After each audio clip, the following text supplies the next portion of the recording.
बिस्मिल्लाहिर्रहमानिर्रहीम। अस्सलाम वालेकुम। प्रोग्राम इख्तिलाफी नोट के साथ मैं हूँ उम्मे रुबाब ज़ैन। नाज़रीन, पाकिस्तान तहरीक इंसाफ आज परेड ग्राउंड इस्लामाबाद में पावर शो का मुजाहरा कर रही है। इमरान खान आज यहाँ पर पहुँचेंगे, कारकुनान से खिताब करेंगे। एक तरफ पाकिस्तान तहरीक इंसाफ ने ज़िमनी इंतखाबात को लेकर अपनी जो है इंतखाबी मुहिम का आगाज़ कर रखा है। साथ ही साथ हुकूमत पर इन जलसों के थ्रू साबिक वज़ीर आज़म इमरान खान पहले भी प्रेशर बिल्ड करते आए हैं और अब भी प्रेशर बिल्ड करने जा रहे हैं। तो इस वक्त परेड ग्राउंड की क्या सूरत हाल है? कारकुनान वहां पर पहुंचना शुरू हो गए हैं। साबिक वज़ीर आज़म इमरान खान कब आएंगे, कब उनका खिताब होगा, ये तफसीलात अपने नुमाइंदा उमर जट से हम ले लेंगे। उमर, आप इस वक्त कहां पर मौजूद हैं और आप बताइएगा कि क्या माहौल है यहाँ पर और कब आएंगे इमरान खान साहब?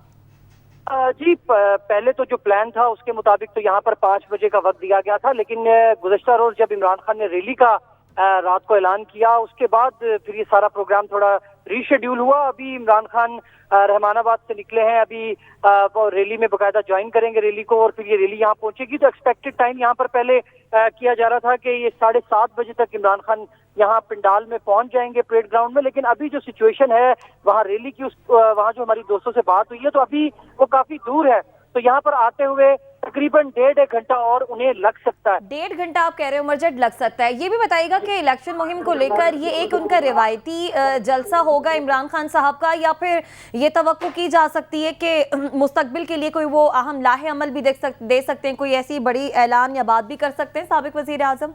बाज़ उनके जलसों में एक्सपेक्ट किया गया और बाज़ उनके खिताबों में और तकरीर में एक्सपेक्ट किया गया कि वो आज कुछ अहम ऐलान करेंगे, तो उस टाइम पर वो ऐलान उन्होंने नहीं किया, और बाज़ दफा ऐसा भी हुआ कि एक्सपेक्ट नहीं किया जा रहा था और उन्होंने बड़े बड़े ऐलानात कर दिए।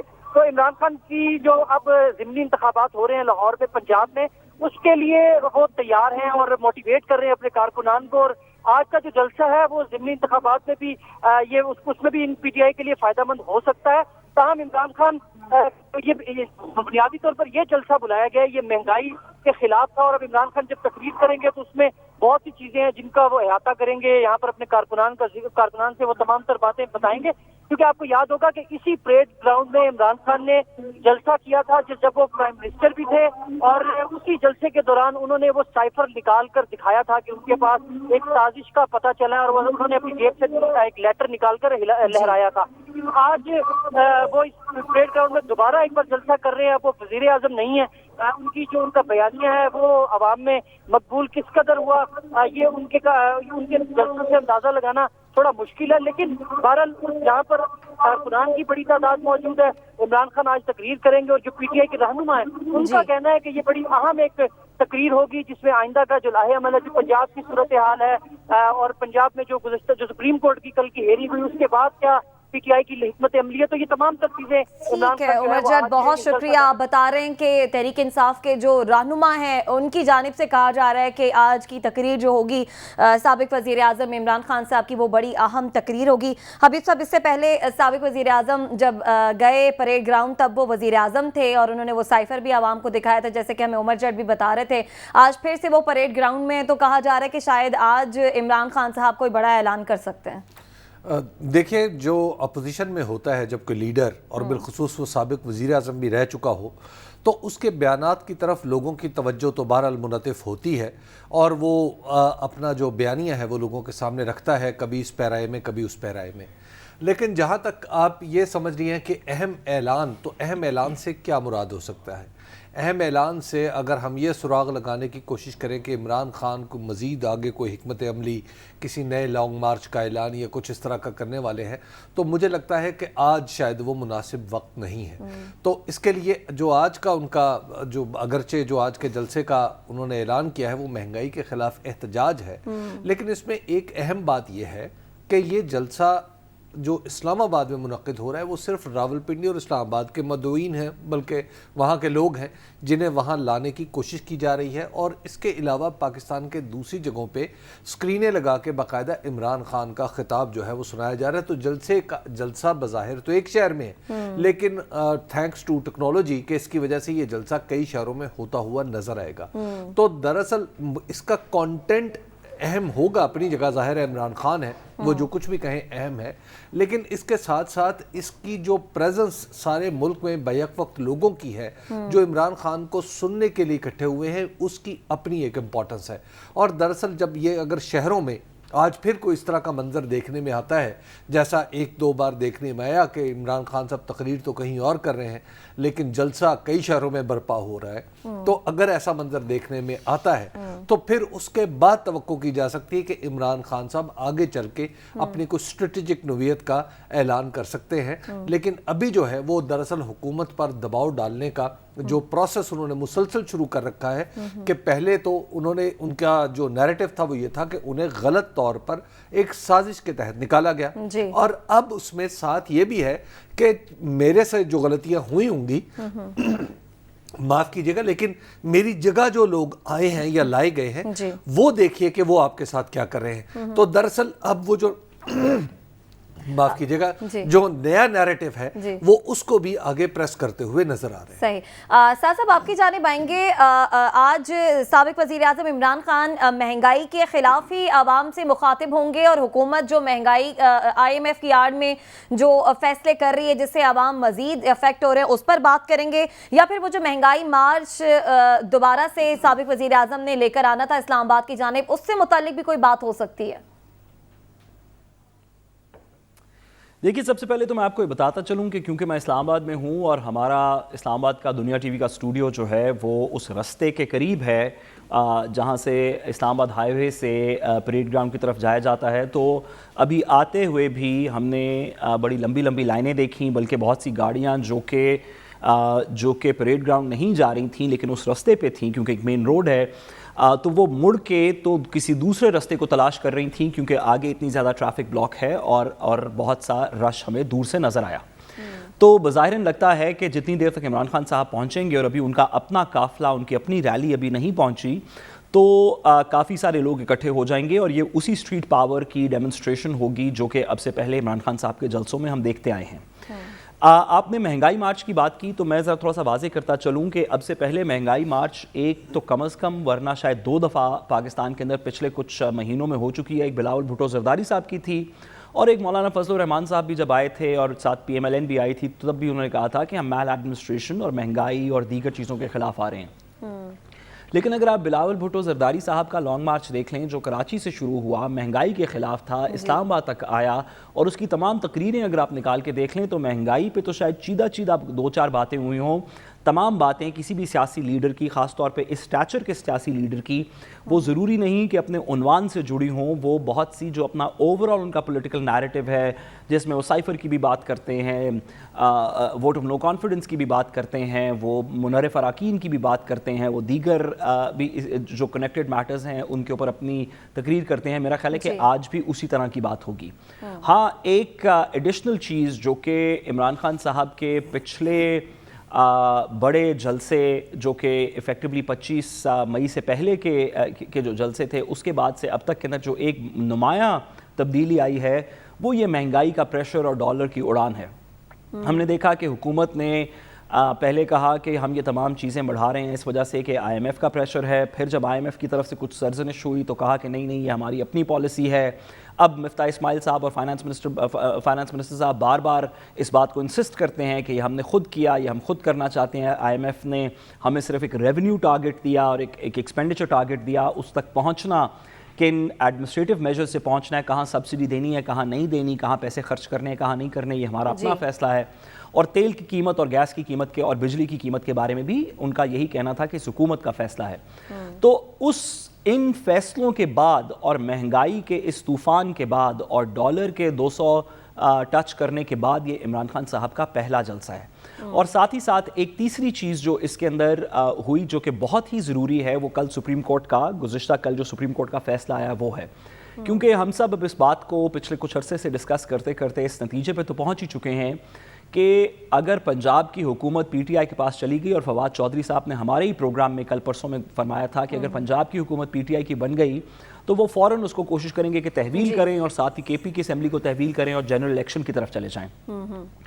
تو کیا پنجاب میں PTI کی حکومت بنے گی یا نہیں بنے گی، یہ اب 17 जुलाई के इलेक्शन के ऊपर मुनहसर है। अगर पीटीआई ने ज़्यादा सीटें जीत ली नून लीग के बावजूद या उनकी एडमिनिस्ट्रेटिव स्ट्रेंथ के बावजूद, तो जनरल इलेक्शन हो जाएगा, वरना नहीं होगा। इस पर्सपेक्टिव के अंदर इमरान खान साहब की भी और नून लीग की सियासत पंजाब के बाई इलेक्शन से कनेक्टेड है, जिसके ऊपर मेरा ख्याल है कि आज इमरान खान साहब बात करेंगे। ठीक हो गया। साथ साथ हबीब साहब, तहरीक इंसाफ तो आज महंगाई के खिलाफ बात करेगी। इमरान खान साहब यहाँ पर कारकुनान को बताएंगे कि हमारे दौर में क्या था और इस दौर में इसके कम मुद्दत में कितनी महंगाई हो गई।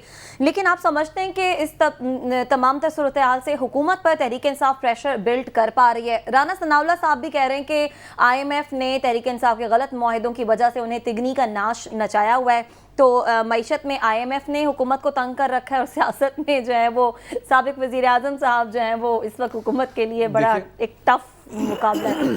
तिगनी का नाच नाचने के लिए खुद PMLN और पाकिस्तान पीपल्स पार्टी और दीगर सारी जमातें खुद आई हैं ना।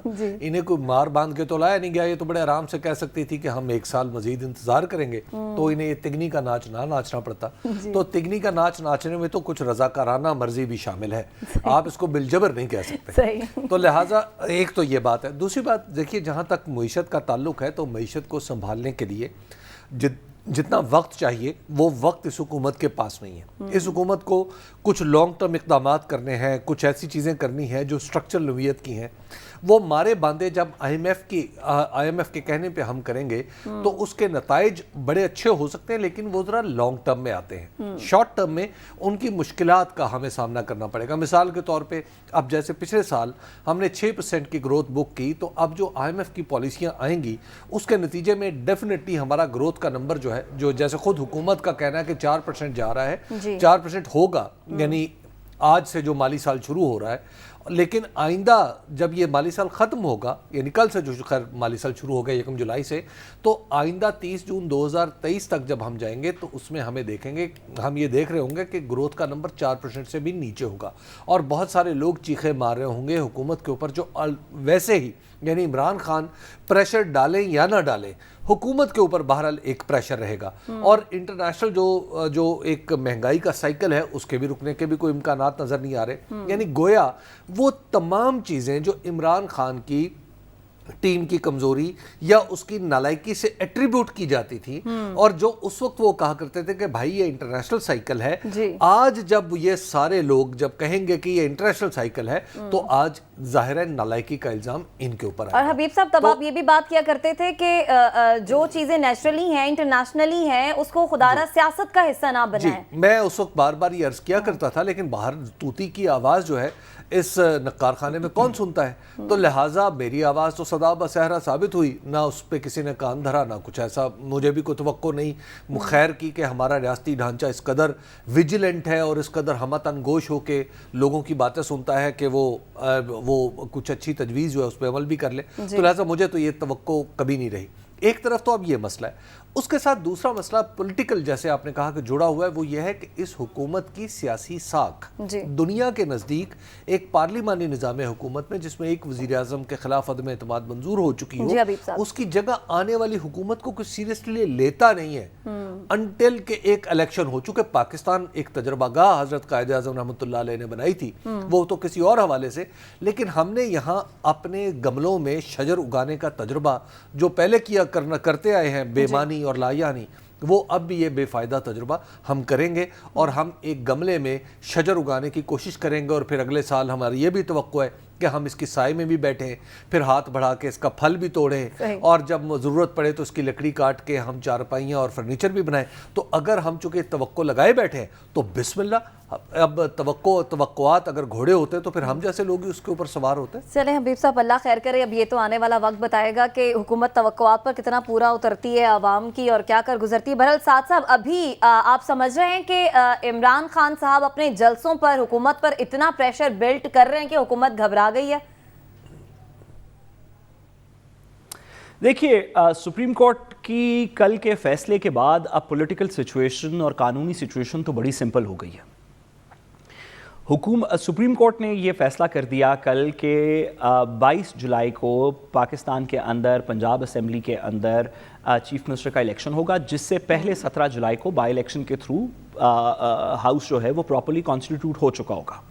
تو ایک تو بڑی سمپل ایکویژن ہے کہ اگر پاکستان تحریک انصاف بائی الیکشن میں اس طرح کی پرفارمنس دیتی ہے کہ ان کی میجورٹی بن جاتی ہے، جو کہ صرف 2-3 نمبرز کی اوپر نیچے کی گیم ہے پنجاب میں، اور ان کا وزیر اعلیٰ پنجاب میں آ جاتا ہے، تو پھر تو ہم ایک تقریباً سرٹنٹی سے ہم الیکشن کی طرف جا رہے ہیں، کیونکہ ان کا وزیر اعلیٰ پنجاب اسمبلی ڈیزالو کر دے گا، کے پی اسمبلی ڈیزالو ہو جائے گی، اور پھر جنرل الیکشن کی طرف جانا پڑے گا۔ اس بڑے پیمانے پہ بائی الیکشن کرنا تقریباً ناممکن ہے۔ جی دوسری طرف اگر شہباز شریف صاحب اور ان کے ایلائز اس طرح اتنی نمبر آف سیٹس جیت جاتے ہیں، جس کی کہ زیادہ چانسز ہیں کیونکہ حکومت بھی ان کی ہے، اسٹرکچر بھی ان کا ہے، الیکشن کمیشن کا بھی ہم نے رویہ دیکھ لیا، تو پھر شہباز شریف صاحب ایک تھن میجورٹی سے حکومت چلاتے رہیں گے، اور اس حکومت کی جو پہلے کی پریشانیاں ہیں، یعنی مہنگائی، یعنی پولیٹیکل کیپٹل، ان کی کریڈیبلٹی، ان کے اوپر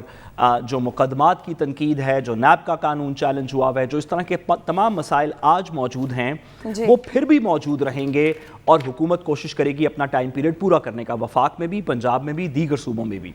تو ایک تو بڑا کلیئر ڈیسائیڈنگ ڈے آئے گا، اور وہ ہوگا جو 17 جولائی کی بائی الیکشنز کی ڈیٹ ہے، جس کے بعد کچھ چیزیں ریلیٹیولی کلیئر ہو جائیں گی۔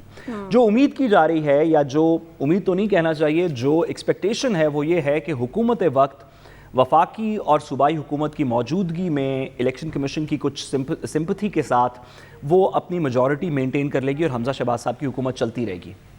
ایسی سچویشن میں یہ جو جلسے ہیں، جو آج عمران خان صاحب کا آج کا جلسہ ہے، اور اب کے بعد جتنے جلسے ہوں گے 17 تاریخ کے الیکشن سے پہلے، یہ تمام جلسے صرف الیکشن کے اوپر فوکس نہیں کر رہے ہوں گے، بلکہ ایک نظر اس چیز پہ بھی ہوگی کہ اگر پاکستان مسلم لیگ نون اور اس کے اتحادی کسی وجہ سے حکومت بنا لیں 2 3 4 5 کی میجورٹی سے، تو ہم ایک ایسا گراؤنڈ ورک کریٹ کریں، پی ٹی آئی یہ سمجھ رہی ہوگی کہ ایک ایسا گراؤنڈ ورک کریٹ کریں جس کی بیسس کے اوپر اگلا پورا سال ان کو تنگ کیا جا سکتا ہو، یا کم از کم الیکشن جتنی جلدی ہو سکے کال کیا جا سکتا ہو۔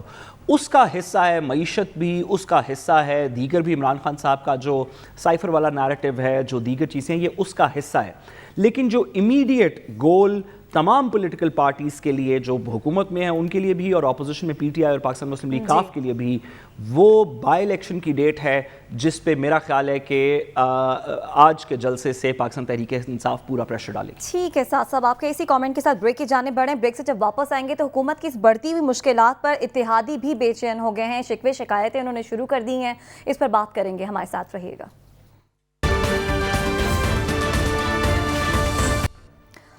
ویلکم بیک ناظرین۔ جیسے حکومت کی مشکلات بڑھتی جا رہی ہیں، اتحادیوں کے تحفظات بھی سامنے آ رہے ہیں۔ ایم کیو ایم نے بھی اپنے تحفظات وزیر اعظم شہباز شریف کے سامنے رکھے ہیں، دیگر جماعتیں بھی جو ہیں وہ اپنے اپنے تحفظات لے کر سامنے آ گئی ہیں۔ حبیب صاحب، ایسے ہی ہوتا ہے، پچھلی حکومت میں بھی ہم نے دیکھا کہ حکومت پر جیسے کوئی مشکل وقت آتا ہے اتحادی اپنے مطالبات لے آتے ہیں۔ اس حکومت کا تو سمجھ لیں کہ یہ حکومت ٹھہری اتحاد پر ہے، تو اس کا کیا بنے گا؟ دیکھیں، سب سے پہلے تو یہ سمجھ لیجئے کہ جو بھی اتحادی حکومت ہو، اس میں ضرور افتتاح آپ کہہ سکتے ہیں کہ وہاں پر کچھ نہ کچھ پرابلمز ہوں گی۔ دوسری بات یہ ہے کہ جس طرح کی یہ جماعتیں ہیں، اور چونکہ اس میں کسی ایک کو بھی بہت بڑی اکثریت حاصل نہیں ہے، اور باقی جتنی بڑی جماعت کوئی اہم ہے اتنی ہی چھوٹی جماعت اہم ہے، اور ہر ایک ممبر جو ہے اگر وہ کہیں سے ٹوٹتا ہے تو یہ اس حکومت کے گر جانے کا خطرہ بڑھ جاتا ہے۔ تو لہٰذا جو بڑی جماعتیں ہیں ان کے اندر بھی ڈسپلن ان کے اندر بھی ڈسپلن کے اوپر کوشچن اٹھتے ہیں کہ وہاں کے بھی سارے امیدوار جو معاف کیجیے گا جو ایم این ایز ہیں وہ حکومت کو آنکھیں دکھا سکتے ہیں، اور اسی طرح جو چھوٹی پارٹیاں ہیں وہ بھی آنکھیں دکھا سکتی ہیں۔ تو لہٰذا ایک تو اس کی ساخت کے اندر، جسے کہتے ہیں نا میری تعمیر میں مضمر ہے ایک صورت خرابی کی، تو وہ ولی کیفیت ہے۔ دوسری بات، اس سے جب آگے بڑھیں تو دیکھیے کچھ چیزیں ہیں جو خالصتاً واقعاتی اور نوعیت کی ہیں۔ وہ یہ ہے، یا آپ یوں کہہ لیجیے کہ مختلف پولیٹیکل پارٹیز کی مختلف مجبوری ہیں۔ مثلا ایم کیو ایم کی مجبوری یہ ہے کہ ایم کیو ایم نے پاکستان تحریک انصاف سے اتحاد کیا تھا، پاکستان تحریک انصاف سے اتحاد توڑ کے اس نے اس اتحاد سے پی ڈی ایم سے اس شرط پہ ہاتھ ملایا تھا کہ اس کو کراچی میں کنسیشنز ملیں گی، ایک خاص طرح کا بلدیاتی نظام نافذ کیا جائے گا، وہاں پہ دیگر جو سندھ حکومت میں ہے اس کا ایک میننگ فل اس میں مشاورت MQM کی بھی آئندہ ہوگی، لیکن ہم دیکھ رہے ہیں کہ پاکستان پیپلز پارٹی ان تمام وعدوں سے جس کی ضمانت خود شہباز شریف صاحب نے وزیر اعظم بننے سے پہلے دی تھی اس سے پیچھے ہٹ رہے ہیں. تو لہٰذا اب پیپلز پارٹی اور MQM کے درمیان جو معاملات ہیں وہ خراب ہیں. اب یہاں پہ سوال یہ اٹھتا ہے کہ خود جو شہباز شریف صاحب ہے وہ چونکہ ان دونوں کے محتاج ہیں تو کس پہ دباؤ ڈالیں؟ یعنی پیپلز پارٹی پہ دباؤ ڈالیں یا MQM کو کچھ منانے اور چمکارنے کی کچھ کوشش کرنا شروع کر دیں. تو لہٰذا ایک تو یہ مشکل. دوسری طرف اب آ جائیں جو آپ کے بالخصوص جو ہے عوامی نیشنل پارٹی، اس کا مقابلہ ہے KP کے اندر عمران خان سے، یعنی تحریک انصاف سے. اس کو نظر آ رہا ہے کہ KP کے اندر جو مجموعی طور پہ ماحول ہے وہ بنیادی طور پہ ایک اختلاف کا، یعنی موجودہ حکومت کے خلاف ہے. تو لہٰذا اس خلاف فضا کے اندر وہ حکومت کے ساتھ کھڑی ہو تو وہ اسے اپنے ووٹرز کو دوبارہ اپنی طرف لانا تھوڑا سا مشکل ہو جائے گا. تو لہٰذا اس کے لیے بھی ضروری ہے کہ وہ تھوڑا ایسی پوسچرنگ کرے جس کی بنیاد پہ وہ اپنے ووٹر کو بتا سکے کہ ہم اس حکومت کا حصہ تو ہیں لیکن ہم مجبوری میں ہیں اور اس طرح کی کیفیت ہے. جہاں تک بلوچستان کے انڈیویجولز کا معاملہ ہے تو دیکھیے وہ تو ہمیشہ رہتے ہیں، وہ چاہے ہمارے جو بلوچستان کی بعض پارٹیوں کے لوگ ہیں یا بعض جو وہاں کے بعض جو لیڈر ہیں، اگر پوری اسمبلی میں وہ صرف ایک بھی ہوگا تو اس کو بھی مسئلہ رہے گا، ٹھیک ہے؟ تو وہ یہ ایک ایشوز اس حکومت کے اندر بنے رہیں گے. صحیح. اچھا ساز صاحب کے پاس بھی جانے مجھے حبیب صاحب، لیکن یہ بتائیں کہ یہ JUIF کیوں خفا ہے؟ مولانا بھی غائب سے ہیں، ان کے بیٹے نے بھی پارلیمان میں اپنے تحفظات کا اظہار کیا، کچھ آوازیں ہمیں سن سے بھی اٹھتی سنائی دے رہی ہیں. مولانا کی جو طبیعت ہے ایک تو وہ ناساز ہے، اس وجہ سے خود تو مولانا ذرا تھوڑا سا آپ یوں کہیں کہ صاحب افراش ہے. دوسری طرف جو JUI کے ساتھ جو سلوک سندھ میں ہوا ہے کچھ اس کے اوپر بھی تحفظات ہیں. اور پاکستان پیپلز پارٹی اس میں آپ دیکھیے کہ یہ دی موسٹ امپورٹنٹ ونر بن کے سامنے آتی ہے. یعنی پاکستان پیپلز پارٹی کا وہ اپنے وعدے پورے کرے نہ کرے کوئی فرق نہیں پڑ رہا، کیونکہ اس کی ساری قیمت جو ہے وہ PMLN کو بھگتنی پڑے گی اور PMLN میں سے بھی شہباز شریف صاحب کو بھگتنی پڑے گی. تو لہٰذا یہ ساری کی ساری آپ یوں کہیے کہ اپورڈ مینجمنٹ ہو رہی ہے کہ سارا بوجھ جو ہے وہ شہباز شریف کے کندھوں پہ لاد دیا جائے. صاحب شہباز شریف نے تو کہا تھا ہم اپنے حصے کا بوجھ اٹھانے کے لیے تیار ہیں، تو یہ بھی انہی کے حصے کا بوجھ ہے کیونکہ انہوں نے ہی سب نے مل کر سابق حکومت کو رخصت کیا تھا، عوام کی مشکلات حل کرنے کے لیے آئے تھے. اب خود مشکل میں پھنس گئے، کیسے حل ہوں گی یہ مشکلات؟ اتحادیوں کو کیسے منائیں گے؟ دیکھیے عوام کی مشکلات تو میرا خیال ہے کہ اگر آپ آج سارا دن کی تقاریر ادھر ادھر کی چیزیں بھی آپ سن لیں تو عوام کی مشکلات والا لفظ تو شاید درمیان میں ہم نے نہیں سنا. ہم نے توڑ جوڑ کا لفظ سنا ہے، وہ ناراض ہے، یہ نہیں ناراض، وہ اس کو منا لیں گے، اس کو نہیں منائیں گے، اس طرح کی ہم نے بہت سی باتیں سنی ہیں، لیکن عوام کی مشکلات کے اوپر تو میرا خیال ہے کوئی ڈسکشن نہیں ہوئی. تو اتحادیوں کو کیسے منائیں گے؟ تھوڑی سی بات کو آگے بڑھایا جائے کہ آپ اگر ایک منٹ کے لیے اپنے آپ کو بطور پاکستان کی عوام کا ایک ریگولر شہری، ایک نارمل شہری جس کا کہ سیاست سے کوئی ڈائریکٹ کنیکشن نہیں ہے یا ہماری فیلڈ سے میڈیا سے بھی کوئی زیادہ کنیکشن نہیں ہے یا میری فیلڈ وکالت سے کنیکشن نہ ہو، ایک ریگولر سٹیزن ہو، اس سے کہا جائے کہ آصف علی زرداری صاحب نے MQM کے ساتھ کچھ وعدے کیے تھے جس کا گارنٹر شہباز شریف تھا، اور اسے پوچھ لیا جائے کہ کیا پاسبلٹی ہے کہ وعدے پورے ہو جائیں گے، تو ایک ریگولر پاکستانی سٹیزن بھی آپ کو بتائے گا کہ جی اس کے اندر ایک سے بڑھ کے ایک پارٹیسپنٹس ہیں. وعدہ کرنے والے آصف علی زرداری صاحب ہیں جو کہ لکھے ہوئے معاہدے کو کہتے تھے کہ یہ کوئی قرآنی صحیفہ تو نہیں ہے یا کچھ اور نہیں ہے، میں چارٹر آف ڈیموکریسی کو اگر فارغ بھی کر دوں تو کیا فرق پڑتا ہے. تو ان کے وعدے کے اوپر تو جس کسی کو بھی یقین آیا تو اس کو اپنے آپ کو ایک مرتبہ پھر انالائز کرنا چاہیے. وعدہ کس سے کیا؟ MQM سے. وہ MQM جو کہ پہلے کچھ وعدوں کی بیسس کے اوپر ادھر کھڑی ہوتی ہے، پھر وعدوں کی بیسس کے اوپر دوسری طرف کھڑی ہوتی ہے، پھر ان کے لا منسٹر سے چھوڑ کے ادھر چلے جاتے ہیں، پھر وہ ادھر بیٹھ کے ایڈوائزر. ایک MQM کے ساتھ وعدہ کیا گیا، اور گارنٹر کون ہیں؟ شہباز شریف صاحب، جن کی کہ گارنٹی عدالت کے اندر نواز شریف صاحب کے کیس کے اندر بھی موجود ہے. شہباز شریف صاحب کی گارنٹی تھی نا کہ 4 ہفتے کے بعد دوائی لے کے واپس آ جائیں گے، یا 4 ہفتے کے بعد علاج کروا کے 8 ہفتے کے بعد علاج کروا کے واپس آ جائیں گے. اس کے بعد تمام ریاستی اداروں نے ڈھونڈ لیا، ریاستی اداروں کے شہباز شریف صاحب خود ہیڈ لگ گئے، एज प्राइम मिनिस्टर अपना इंटीरियर मिनिस्टर आ गया, अपने इंटीरियर मिनिस्टर के नीचे सेक्रेटरी इंटीरियर को और FIA को आज भी नवाज शरीफ साहब मतलूब हैं।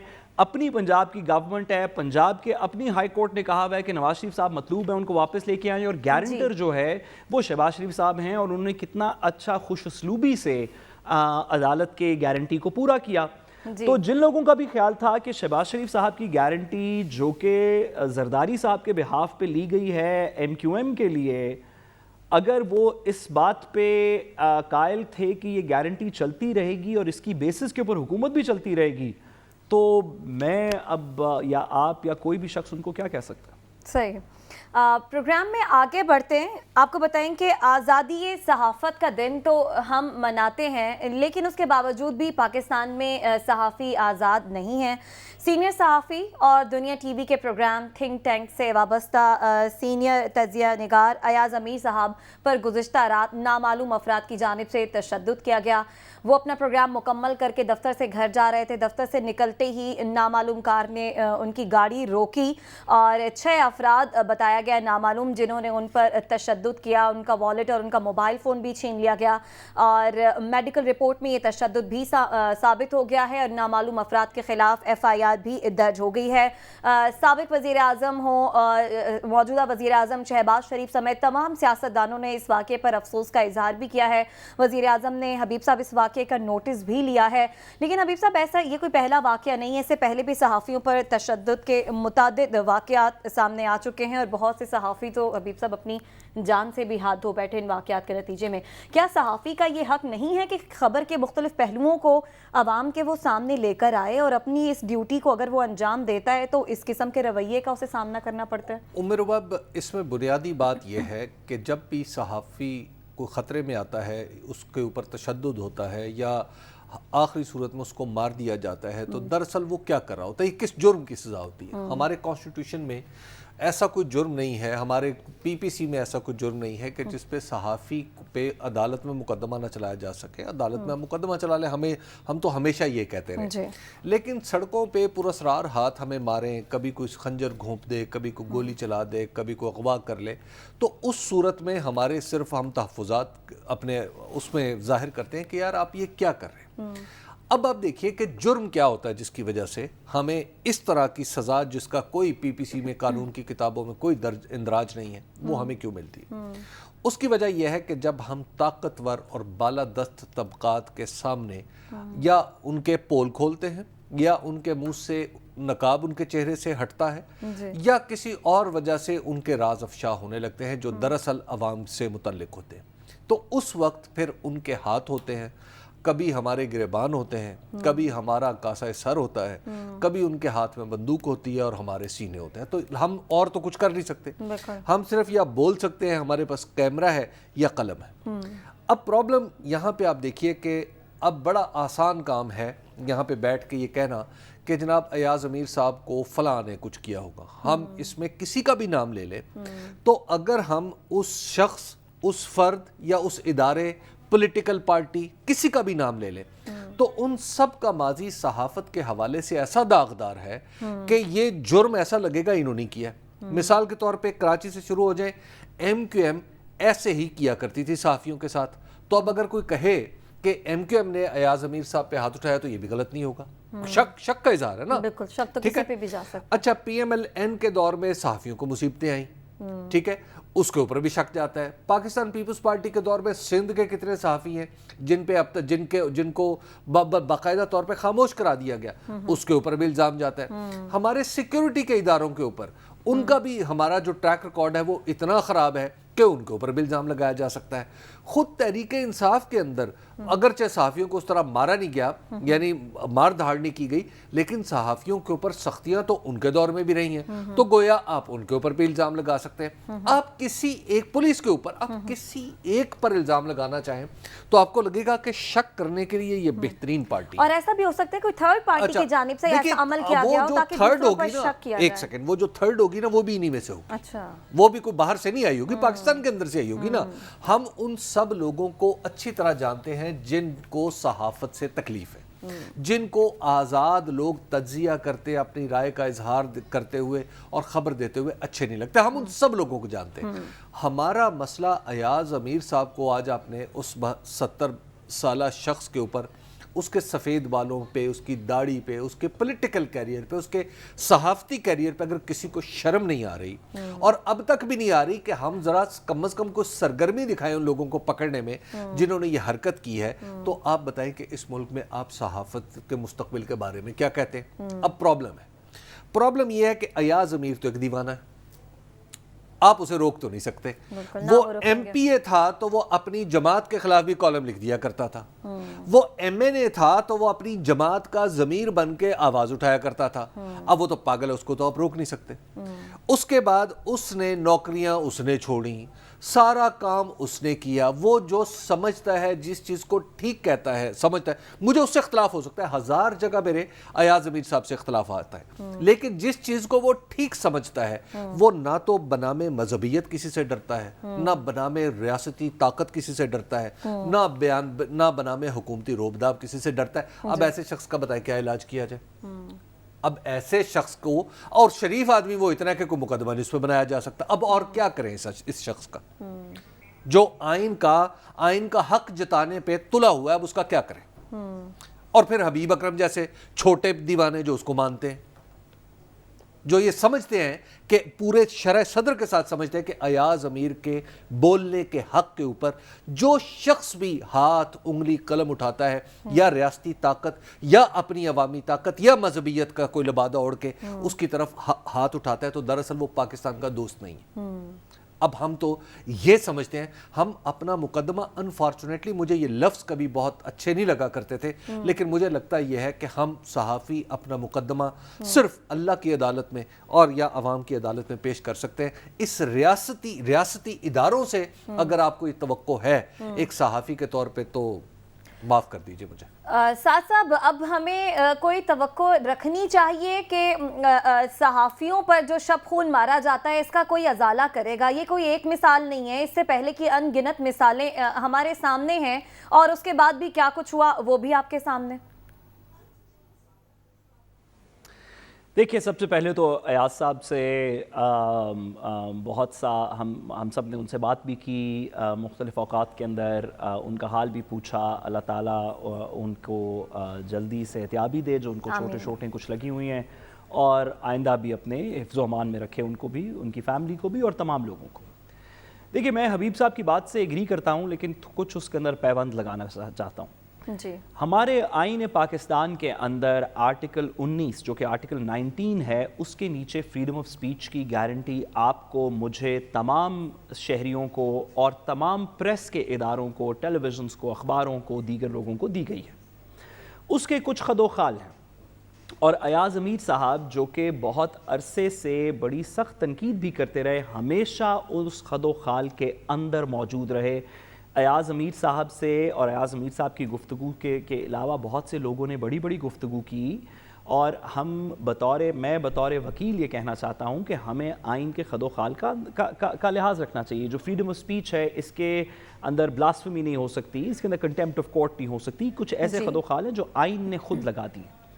अयाज अमीर साहब उन चंद लोगों में से हैं, कावस जी भी इसी तरह थे, जिन्होंने रियासत की सियासत पे, रियासत के कामों के ऊपर, पॉलिटिक्स पे, पॉलिटिशियंस पे, इंडिविजुअल पॉलिटिकल पार्टीज पे, इंडिविजुअल पॉलिटिशियंस के ऊपर बड़ी तनकीद की, और हमेशा खुश असलूबी से की। साथ माजरत, वक्त की मेरे पास कमी है, मुझे ब्रेक के जाने बढ़े। आपने कहा कि अयाज अमीर साहब ने जब भी बात की अपने दायरे में रहते हुए अगर किसी पर तनकीद की, तो कभी उस दायरे को उन्होंने क्रॉस नहीं किया। इसके साथ हम ब्रेक के जाने बढ़े, वापस आएंगे, हमारे साथ रहिएगा।